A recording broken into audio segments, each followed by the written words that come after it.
Perfect.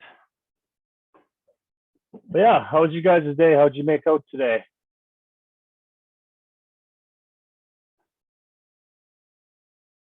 Great.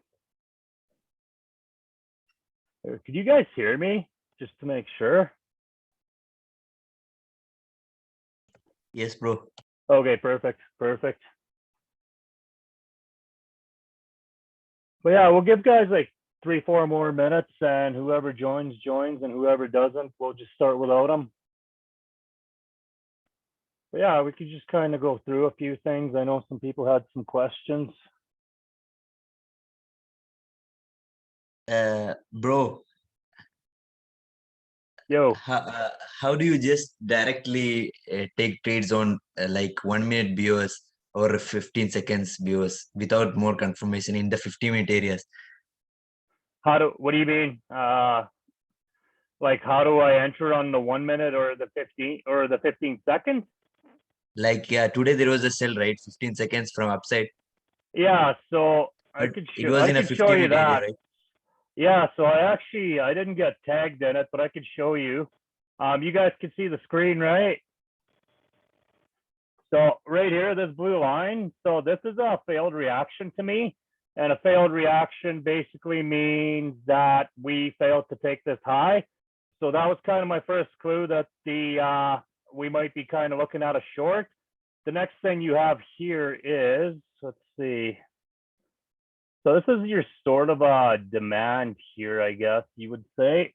So if this is your demand, when this candle taps in, the purple would be my reaction point. Now, if we look at this reaction point, what takes out this reaction point? Well, you could say this white candle does, or if I go to the seconds, and a lot of times you'll take a hit on this, you'll take a loss, and you'll take another trade from here. Like it doesn't always work out, but in my case today, I didn't get tagged in this.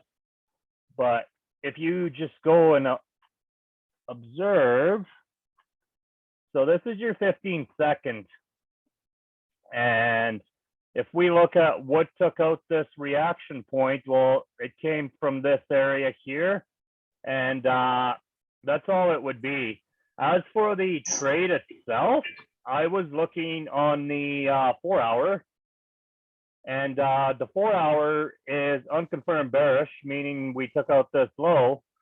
So the next thing I knew as we were tapping into the 4-hour OB, I expected some kind of retracement, right?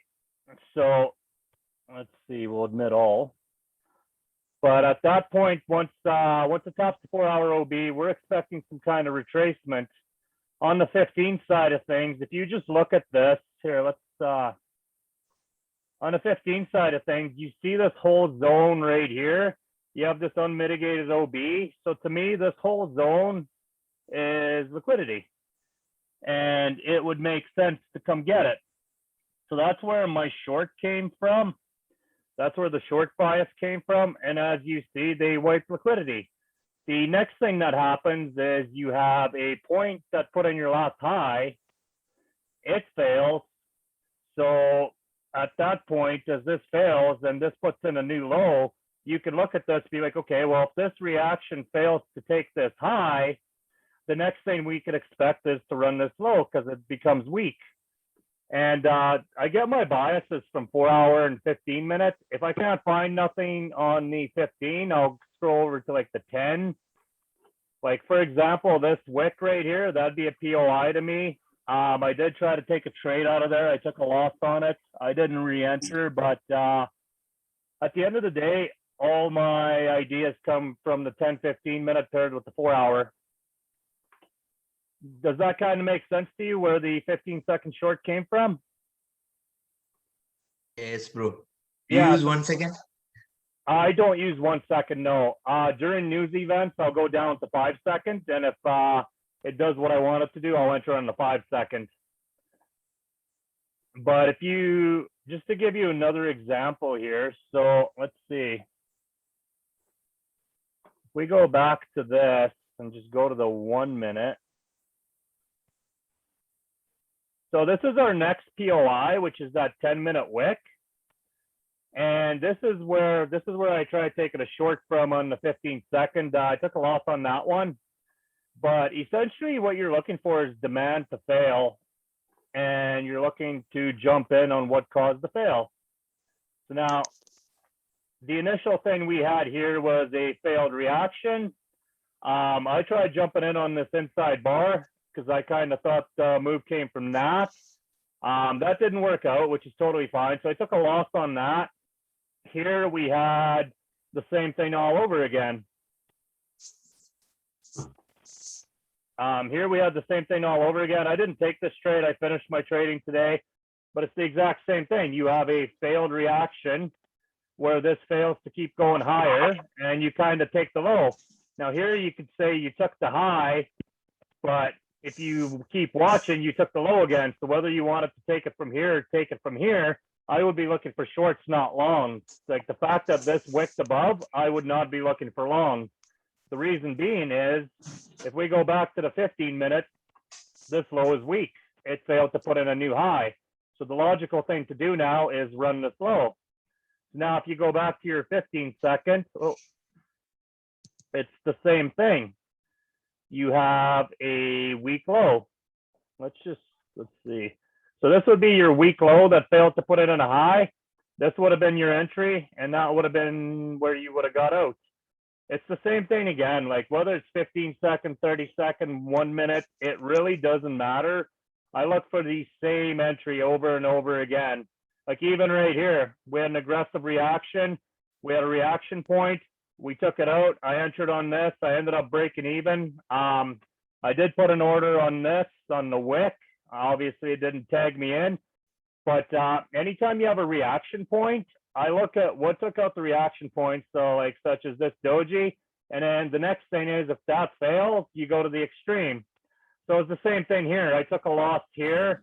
If I didn't get flustered, the smart thing to do would have been to enter on these wicks, which is the extreme. And in that case, the extreme worked out. And if you missed that, you could have re-entered right here.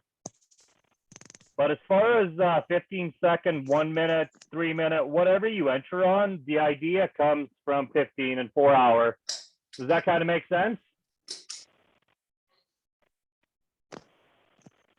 Yes, bro. Yeah, so that's all I was looking at today. This would have been no different had you wanted to buy this back up. Like I wouldn't have bought this personally. I was done trading. But again, you had a sort of a supply here. Now you're heavily counter trend on this one. So in this one, I'd almost wait for a second supply to go. So you could even say we have a sort of a supply here. And you didn't really get much of a reaction. You just kind of ran right through, right? So to me, I would probably be looking at one of these wicks that's unmitigated, whether it be this wick or this wick. And in this case, you would have an entry on this wick. And you had the same thing happen down below. Again, you had your initial reaction right here. You could say this took out the reaction point. So you could have entered on this wick and you would have taken a loss there. But if the first point fails, usually they go to the extreme. And depending on how you manage your stops, like I usually give myself an extra 0.2, 0.3 below. So there's a good chance you would have stayed in this trade. Being that you're counter trend, I would have probably waited for one more supply to fail. And whether I try to enter on this wick and take a loss and re-enter on this wick, the move stays true though, right? It's the same thing. You look for your supply to fail and then what caused the failure. Well, there's usually two spots. There's what caused the failure and there's what the extreme of the move where it kind of started. That's the way I view the market. Like anytime I take a loss or a break even on something like this, Bro, I'm fine. Go ahead. I got a loss from the upside. There was a mitigated 5-minute supply and 30-second BOS, right? After that supply was taken. After this supply was taken? Yeah, above supply. Let's see. Below. This left one? side, left. No, upside. This one? Above that. You're talking about this? Yeah. After that tapped and there was 30-second BOS, so I thought it would be going down to take that equal low liquidity. Oh, okay. Well, it's whatever makes sense to you, man. Ultimately, it's got to make sense in your head. Usually, the thing do you know what ADR is, average daily range? So, No, bro. so each pair has an ADR. So, for example, GU is 120 pips a day. Euro is 68 pips a day is the average.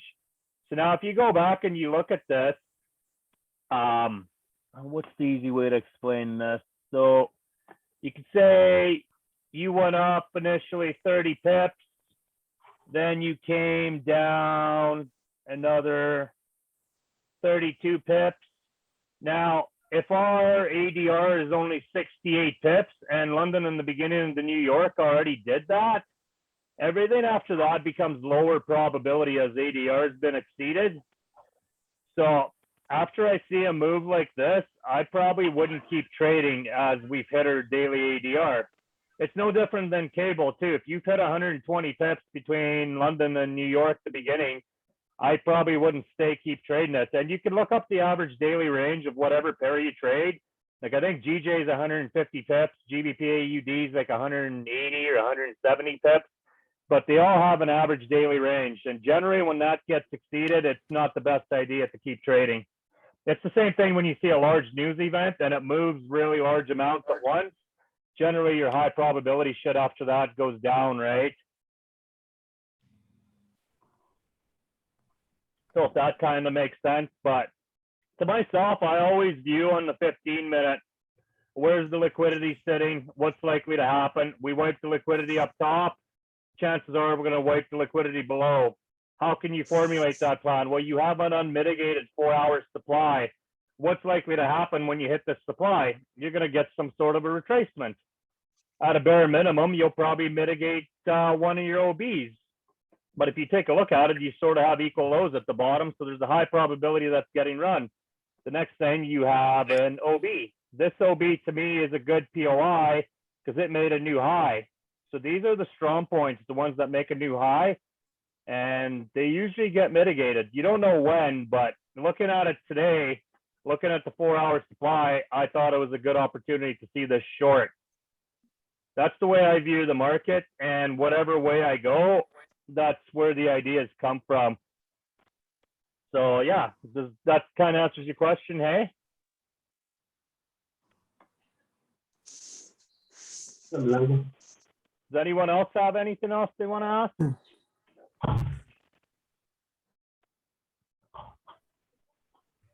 Because I'll stay on here until about 10:45. So whatever you guys want to know, feel free to shoot it my way.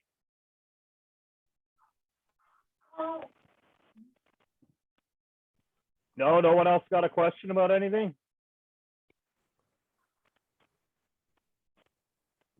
Rob, people are messaging their questions in the chat box. Oh, wow. I'm sorry, guys. No worries.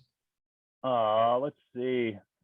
Hey, bro, a lot of questions. How do I identify the weak high low? Okay, so this one is, I don't know if you were here at the beginning or not, where I explained this short and why we could look to run this low. So when you're looking at a strong point, this high we can assume would be strong at the point that it made this low, right? Overall, the move started there. Whereas if you look at this low, it failed to put in a new high. So this low's job was to take this high. When it failed and it stalled, we knew there was a probability that this would get run. Now, if you're looking at it coming back, all the supplies are failing on the way up, which now makes this what was once considered a strong high. It's now becoming weak. So it's not weak or strong right off the bat. You kind of got to wait to let the PA develop. And as price keeps moving closer and closer towards it, you could start assuming it's weak or strong, right? So had this supply held and price started going back down, we could assume this point is strong and this point would become weak. Since these supplies are failing, we could assume this becomes the strong point, this becomes the weak point. And that's where you can look at the 4-hour, for example. And if we look at the 4-hour, well, what's likely to happen? I'll look at the whole leg. So I'll look at the whole 4-hour leg. And to me, If this was the leg that went down on the 4 hour, I would expect the median at the very least to get mitigated. So more often than not, we come and we tap into premium. So I expect this 4 hour to come tap this blue line. So that's my 4 hour median. This is my daily median. I always look where I am in the range on every time frame, and it kind of helps me create a plan of where I think price is heading given the direction that it's heading. So that's kind of how the strong, weak highs and lows work. Let's see what else we got. Let's see. Can you explain how is the best way to find supply and demand? Well, the absolute best way and your strongest point, we want several things.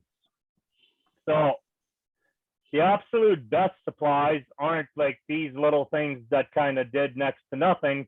Your absolute best points are something like this. We want to see a engulfing candle. If we could see that, that's great. Now, what I don't like about this is we left equal lows at the bottom. So I like to see this candle come down and sweep to the left. But the next thing you'll look for is you want a higher price made. So this took out this, made a new high. That's a strong point to me.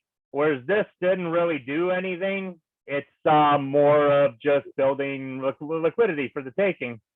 So that's kind of how POIs are selected. You can form a trade off a supply or demand that did nothing, but they don't usually stand up. So here you have a sort of a demand that tried to make a run, and ultimately when they tapped into it, went right through it, and they came right through it. So this was a shitty POI, whereas something like this is a good POI. Again, like this to me right now would be a good POI. We have inducement above it. We have an engulfing candle. The only thing this is missing is we didn't get a wick below and a sweep of liquidity. So that's kind of how POIs work in my eyes. Let's see what else we got. Can you explain, oh, hold on. What do you look for in the 4 hour to build narrative? And then what do you look for in the 15 minutes?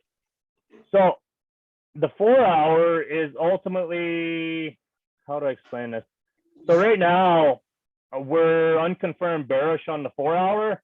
Unconfirmed meaning that we'd have to put in a high and then one more low and then we'd be confirmed.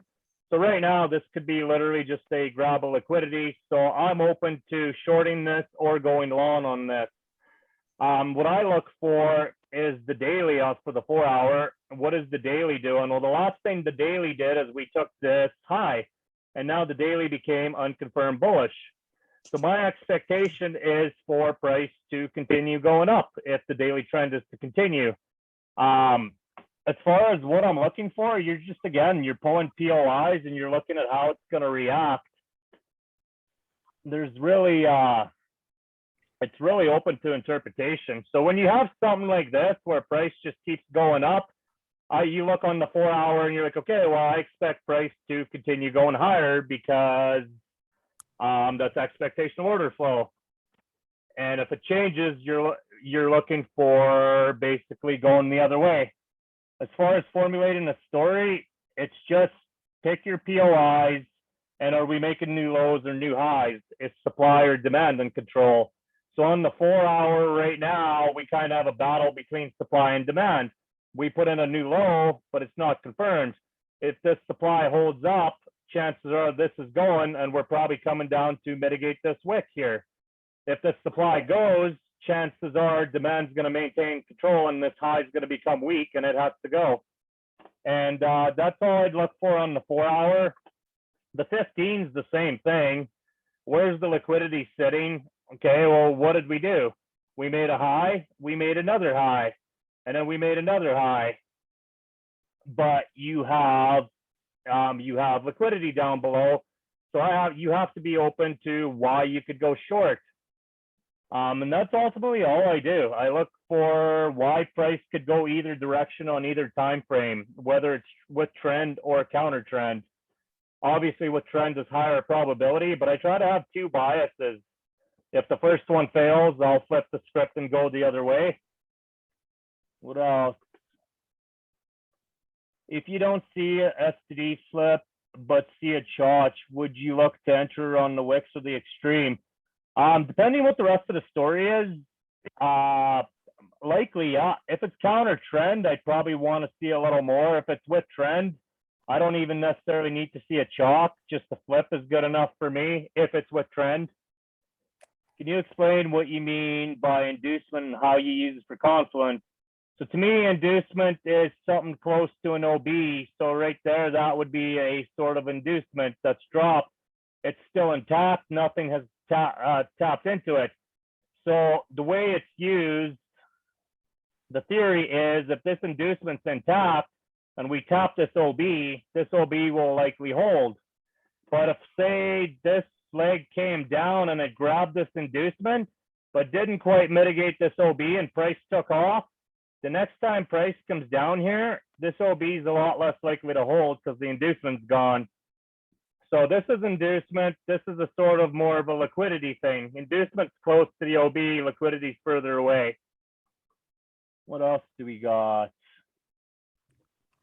When do you consider a wick break on supplier demand? So mostly on the 1 minute, but on the 15 minute, if it just wicks through, most of the time I consider it holding. Unless it's with trend, then to me it's reaching, and I will likely try to keep going. So I hope that kind of makes sense. Did we get everybody? Yes, you mentioned yesterday on your Instagram story yesterday about banks leaving clues for each other. That I'm not sharing yet. I'm still testing that, but yeah, I kind of figured something out between me and a buddy of mine. That'll probably be more masterclass information. How do you overcome fear of losing and failure? I wouldn't say I overcome it. Like usually if I get flustered in the market, like today, I had to stop trading because I kind of knew I didn't have good control anymore. So even though I kept seeing trades, I kept marking them out, but I had finished trading for the day because I tried executing 4 times and failed. But as far as overcoming fear, you have to pretty much do what you are afraid of. And ultimately, you want to make it a habit. So if, say, for example, you took a short from here and you're having trouble holding it down to the bottom.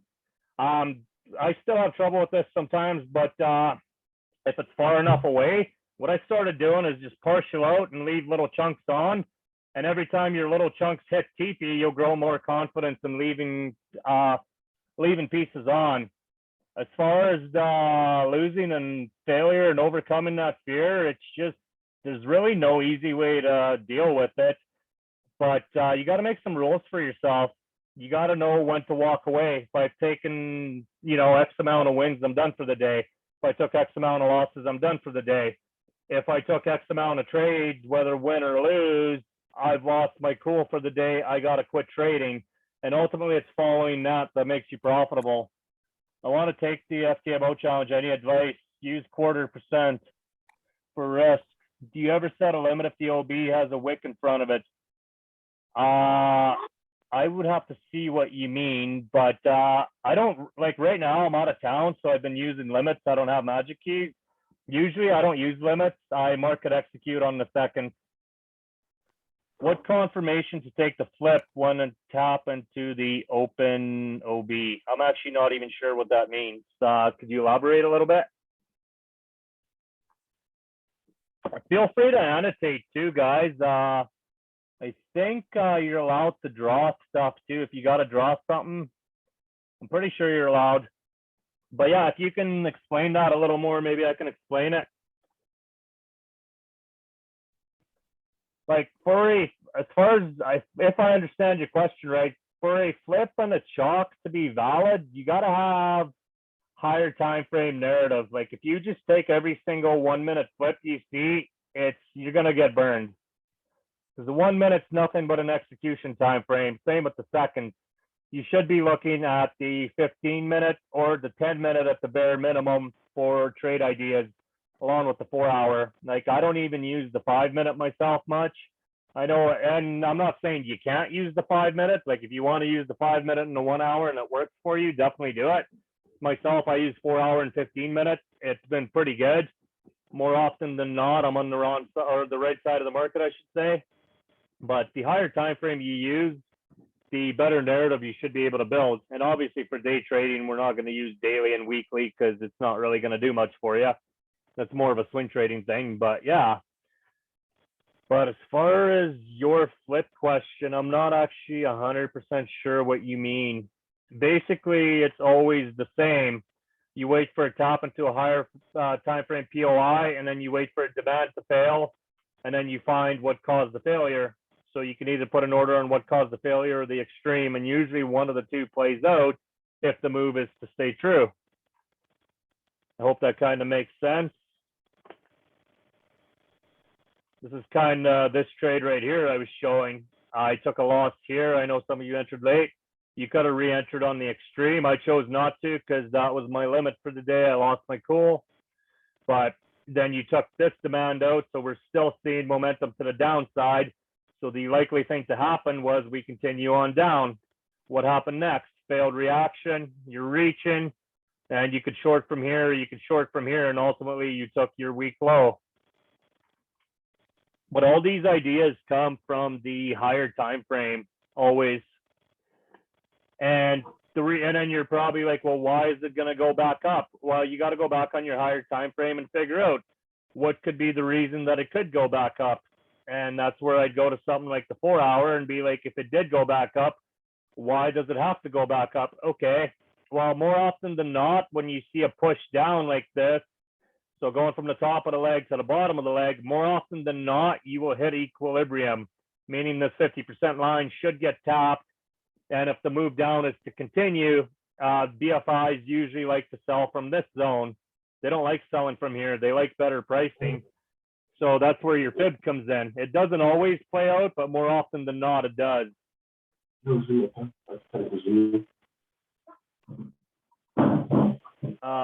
Not sure what you just said there, bro, or you even meant to say anything. Does anyone else have any questions?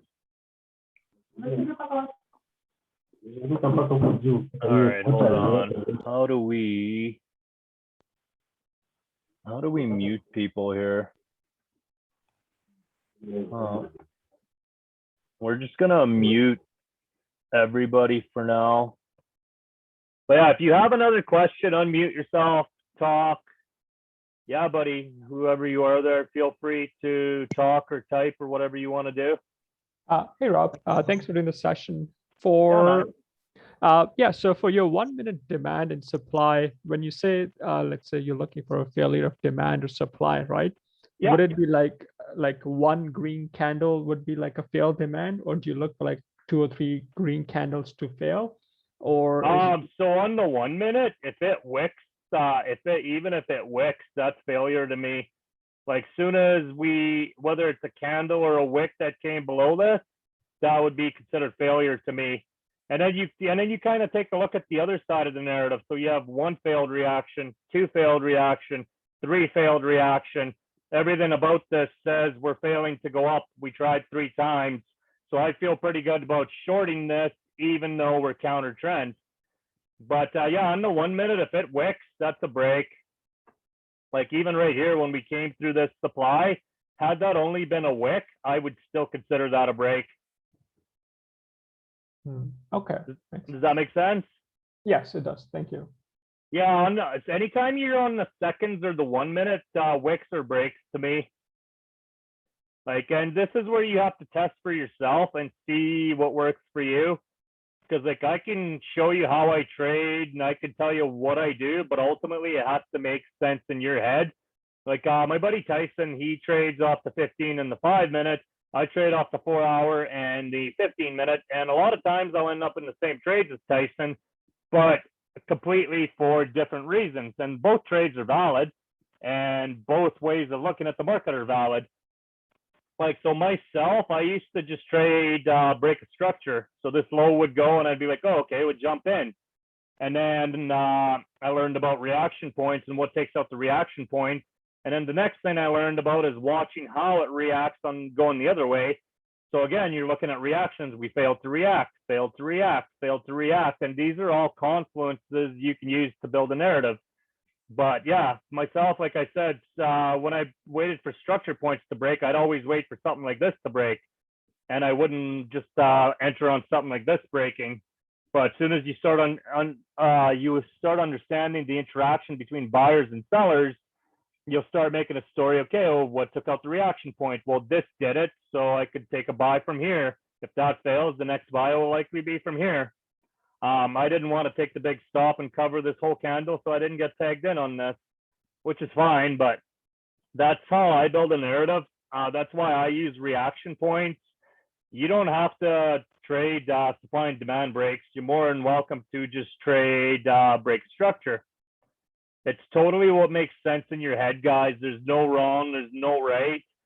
If your market structure is understood correctly and you have a narrative build of what's strong and what's weak, you can likely build a story of what's likely to happen and where price could be heading.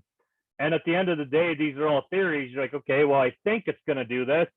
And it's with trend. So this trade has a whatever, 60%, 70% probability of succeeding. But no matter how good you are, there's always a different way of looking at the market, right? And the idea is to manage well and try to only take trades that are 5R and bigger. And if you do that and you won 2 out of 5 trades, well, you're laughing. That's profitable. And that's all I look at. There's absolutely no way not to take losses. You could definitely mitigate how many losses you take. For example, one of my buddies trades like this, but he'll never take an entry like this. He only waits for the extreme. So he always saves himself this loss or this break even. But the exchange of that is you missed a lot of trades because it doesn't have to come down here. It could have just took off from here. So you have to just be, you have to just talk to yourself and see how open you are to trading the way you do. Like some days I can handle a few losses and keep trading. Other days I take a few losses and I've lost my cool and I basically shut my screen, walk away. That's basically how I look at it. Does anybody else have any questions? I actually have a follow-up question. So let's say this point, right, that I just marked up, this would be a reaction as well, right, to the supply? Yeah, you could consider that a reaction 100%. Okay, so the next point, this point that you have it marked up, so if the price, like, would it be valid to take a continuation buy up here? And like no. So the reaction point and the supply's got to fail.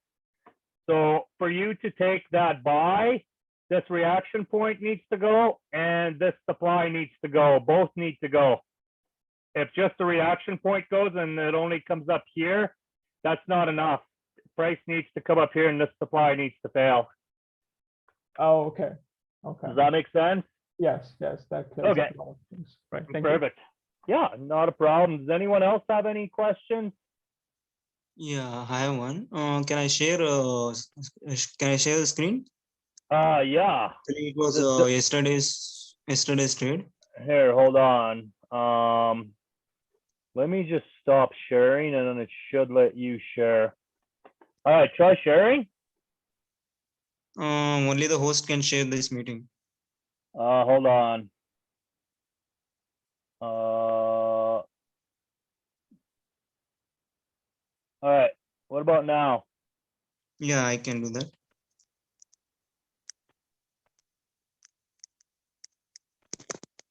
Just a second, something it's asking.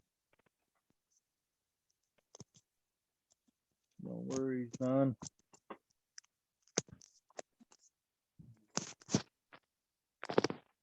Yeah, actually, I have seen some markings of like factor markets and its KFX, but they haven't considered this zone because here after the break of structure, it came to this demand zone. It reacted, and then we have a break here. Yeah. As I think this is of higher time frame, like 15 minutes, I think.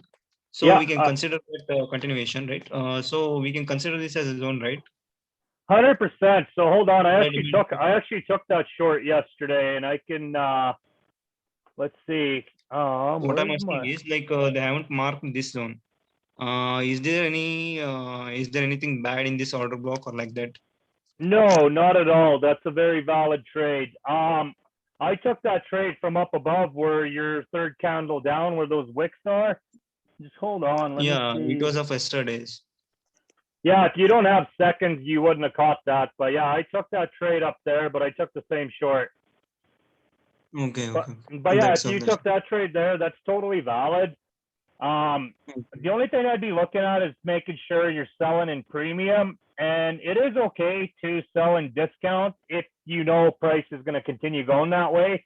Myself, I try to get in as high as I can or as low as I can, but sometimes the market doesn't give you that opportunity.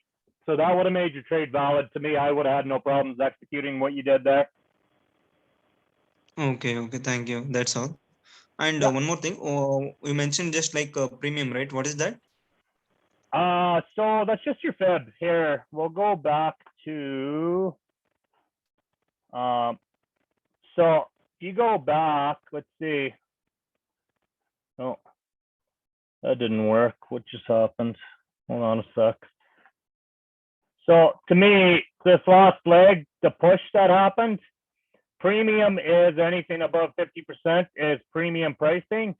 Anything below 50% is discount pricing. So if you're holding longer term, so on the 4-hour side of things, we would have wanted to be buying from down here and selling from up here.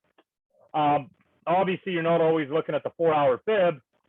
So this morning, when I came to the charts, I kind of pulled a fib like this.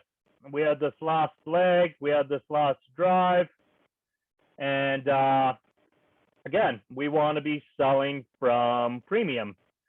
So if we're selling from premium, any sells, let's see, any sells from above here were valid to me. Any buys from down here are valid to me. And that's how I would ultimately look at it. The other way you could say, this is totally up to you too. You could also pull the fib on this, and you could have pulled it from this last leg up down. That's totally up to you how you use it. But the idea is to try and take as best the pricing as you can. So if I put this, let's see, we'll go sync to all charts. So if we go back to the, all right. So where are we here? First, perfect. So if we go back, so when I first got to the market, this would have been a valid initial fib. So any sell from above this point would have been valid. Then when this got taken out, I'd probably get rid of this fib and run the last leg. Again, you're looking for sells above this and buys below this. And that's just to keep you from, let's say, taking a buy up here. Like it's just not in your favor. One of the reasons is you can't break even. So whether you break even right away or you sell a part of your trade, you're so highly priced, you're not giving yourself an opportunity. Whereas if you get in here, chances are price will run a bit and you can go break even before it comes back and takes you out. So that's all premium and discount is. And obviously, as we came down and made this lower leg, you could again adjust your fib to the bottom of that because now you're playing in this range. And as price continues higher or lower, I'll adjust it and I'll move it to the last leg. Does that kind of make sense? Yeah, I totally got it. Like Yeah. premium is nothing but equilibrium. So we need to be at the demand. In the demand, we need to be towards that lower side, and in supply, we need to be upper side, right? Yeah, exactly. And like I said, Okay. Sometimes you'll get price that'll just keep like if you get something that keeps going like this and it just keeps going, like obviously I tell you, you know, take a trade in here because it's obviously very bullish. If you have something like that, that's totally valid. But if you're depending, what session do you trade? Do you trade mostly London or New York? No, I'm just practicing right now, but I'm just backtesting the data. Because like London, you'll get a lot of legs. So on London, sometimes it'll take off on you. It's totally valid to jump in. But the theory is you want to jump in closer to the beginning of the move because you want risk off as quick as possible, right? Yeah. Like we never should trade. We never should go long in supply zones, right? I'm not sure. Say that again. Sorry. We should never be bullish in the bear side, like number side. That's why we need to be You kind of cutting out, man. I didn't hear any of that. Sorry. I think there's a network issue, but I got 10. Yeah, I like you really cut out there. I really didn't hear much of that. Sorry.